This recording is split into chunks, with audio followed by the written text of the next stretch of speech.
awesome presentations. Well, now we'll be moving on to the next session. I'd like to introduce you to Tasha E. Banks Garcia from the Cayman Islands government. She'll be leading you guys in a fireside chat on ESG and green development in SIDS.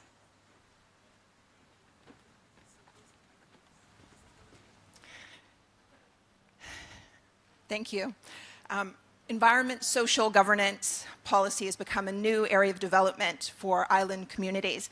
And in this fireside chat, we'll have the opportunity to learn about how island communities can leverage ESG policy for sustainable development and green growth. I'm really pleased to invite Yuri Soares to the stage. He was up here earlier today. He is the Chief Impact Officer, Innovation Lab at the Inter-American Development Lab. Yuri? Thank you so much, Tasha. Oh, thank you. So I think as we start, I think what might be helpful just to kind of provide some context to the issue that we're looking at, if you can share kind of the relationship between ESG policy and development in island communities. No, absolutely. And what I'll start by saying is that ESG policy is something that's been changing dramatically over the past decade, and it has been changing in a way that's been completely shaped by climate change and by global conventions such as the Paris Agreement. So whereas before we were seeing ESG as essentially a compliance issue where we develop standards for compliance very similar to those of the IFC, for example. Right now we're seeing this more as a vehicle to promote the type of change in processes and change in attitudes even across our portfolio. So who's the driver behind ESG policy in island communities specifically? So that's a great question, because the driver behind ESG policy are going to be, at the end of the day, the shareholders or the owners of assets. Okay, so these are the people who are going to place assets, who are going to make investments, and they're the ones who have put in place processes and put in place standards for us to be able to comply. In the case of IDB, our shareholders and our institution are the ones who are pushing this most forcefully. And just thinking about in a small island context, what role does government play in kind of being a driver, developer of these ESG policies, or creating the framework for enforcement, whether it be through incentives or whether it be carrot or stick, but what role does the government in small communities play, small island communities? No, of course, government is central to implementing policies both on the environmental and on the social front. So whereas perhaps at kind of the MDB context, we have our own set of policies and processes, each country, and in particular in the island context, also develops and implements as part of their national regulations and standards to comply with their own policies. Okay, so we've got policies coming out of organizations, through their stakeholders, through their boards. We've also got through government. So with this policy framework, if you will, what's the link then? How does that influence sustainable development, green growth? What's the connection between those two? Yeah, that's what I think has been changing dramatically in the last 10 years. For example, right now, in terms of ESG policy, what we're doing is implementing mechanisms that ensure that everything that we do is supporting the decarbonization pathways and policies of specific island countries. That means these island countries have their own agreed upon commitments with the Paris Agreement and have their own long-term strategies. And in every case, we're looking to make sure that every single private or public investment is supporting both the decarbonization pathway as well as the priorities in terms of building resilience, which is, I would say, even more important in the context of island. And then in practice, what does this look like? So people living in island communities, how will they experience the benefits that ESG policy brings in relation to development, sustainable development and growth? What will they see? How will they experience it? I mean, just to connect with what the pitches we've just seen, right? So, well, what do the pitches have to do with this? No, they're actually very linked.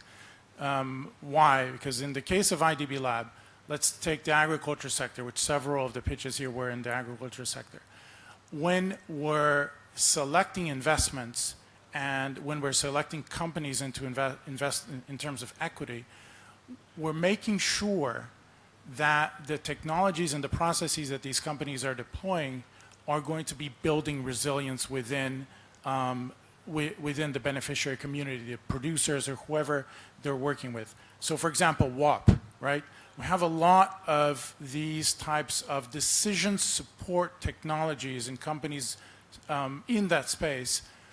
And whatever investment we're going to do now, either through fintechs or through kind of ground-based projects to develop coffee or cocoa or whatever, we need to make sure that we're including this type of digital-based support technology, because this is what's going to allow producers to understand what's going to happen to them in terms of climate and how they can deal with risk, how they can transfer risk, and how they can make the best decisions, minimize resource utilization, minimize water utilization, optimize fertilizer use. So you think about this is not what we used to do in ESG, but this is what we're going to be doing, and we're already doing today.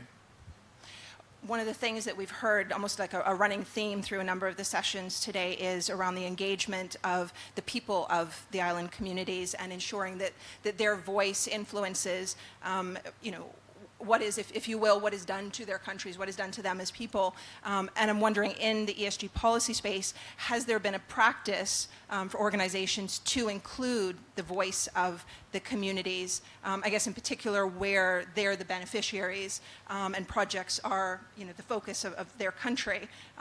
What's the mechanism, if any, for engaging? I mean, there are formal mechanisms and then there are informal mechanisms, right?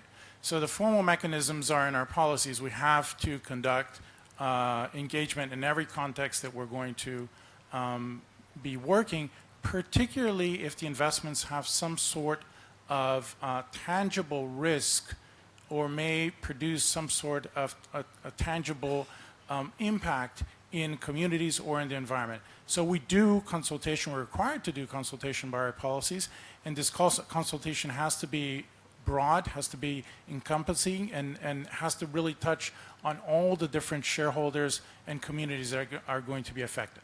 So that's the formal side. Now, on the informal side, when you work in country, and the advantage of the fact that we have local offices in every single one of the Caribbean countries that we're talking about, is that we really have our ears very well connected with, for example, in the case of IDB Lab, are going to be the entrepreneurial community and the beneficiary communities that work with the entrepreneurial community. So this is something that we are day in and day out talking with them, and we're really able to. By the way, it's fundamental, because if you don't understand where they're coming from, the producer is not going to download the WAP app, and so you really have to do this. So and you have to understand that the way that you do consultation today is a little bit different, because it has a huge digital dimension to consultation that you probably didn't have even a few years ago. Can you give us just kind of, I guess, a real-world example, a case study of something that IDB Lab has been working on, just so we can kind of get a visual, if you will, of some of the work that's being delivered? Yeah, absolutely. So one of the projects that we have, and it's a little bit different than what we've been seeing today, is a project to develop essentially the first habitat bank in Latin America, right? So what the Habitat Bank does is it regenerates or restores degraded landscapes and shorelines also. It packages these degraded or these restored landscapes and shorelines into biodiversity credits. It sells these credits, and then it's able to help the private sector comply with some of their own requirements to compensate for, let's say, unavoidable economic activity, right, by purchasing these credits. So this is something that we piloted in Colombia, and that we're now implementing in several of the island countries. Are there any mechanisms, I'm curious, for kind of knowledge sharing? And I'm thinking about some of the small islands, the island territories that are maybe even smaller than some of those, because some of the Caribbean, Latin America are quite large countries, relatively speaking. And I'm wondering, in the context of some of the things that have been said over the course of the day as well, with regards to an uneven playing field and some of the smaller territories not having access to the skills and the expertise and the knowledge to be able to really negotiate even in those kind of spaces where they've got companies coming in, organizations coming in. Is there an opportunity for engaging them and helping to build up their capability? I mean, kind of picking up from the session this morning, I think there are a couple of things that are really critical. One of them is establishing either initiatives or funds or processes that are bespoke to island communities. So not treat them as, the assumption being that you're going to be able to reach them, and setting up specific initiatives. And IDB has done that. We had set up Compete Caribbean, which was an initiative to kind of accelerate the innovation and productivity in the Caribbean countries. But the other thing that I would say is the engagement through digital mechanisms right now has really helped us to I'm not going to say eliminate those barriers, but it's given us another tool, right? So just for an example, IDB Lab invests in venture funds across the region, and traditionally we were going back to the same venture funds because they were based on who we knew, on our established networks. When we started to originate these investments as LPs through a more democratic and digital format, we're able to find tremendous opportunities in smaller countries, in Caribbean countries, in Central American countries. So technology can be your friend when you're trying to overcome some of these obstacles. Excellent. So we've only got a couple minutes left. What is a key message takeaway that you would like this audience to walk away with as a result of this opportunity? I mean, I would put kind of a couple things out there. When you're talking about IDB, it's a development bank. We're working in the Latin American Caribbean region. Just like all other development banks, we have processes, portfolios. We have the ability to promote ESG through our own portfolio. But our portfolio is very small compared to the potential that island countries have themselves to implement these policies through their own public procurement. Okay? If you think about the size of government spending as kind of a share of GDP, it's pretty big. It's certainly bigger than anything we do in the region. And so that is, sometimes it's easy to forget that lever is the most powerful lever that our island country clients have in order to push this agenda forward. Applying those policies in what they're doing internally, domestically, every day in their public procurement is super important. Excellent. Yeah, I think sometimes we underestimate the influence and the power that we have as governments, certainly through our procurement practices, but I think as well through that then setting an example and a standard for other organizations in our countries to meet as well. Well, thank you so much. It's been wonderful to hear from you, and I hope you have a wonderful rest of the day.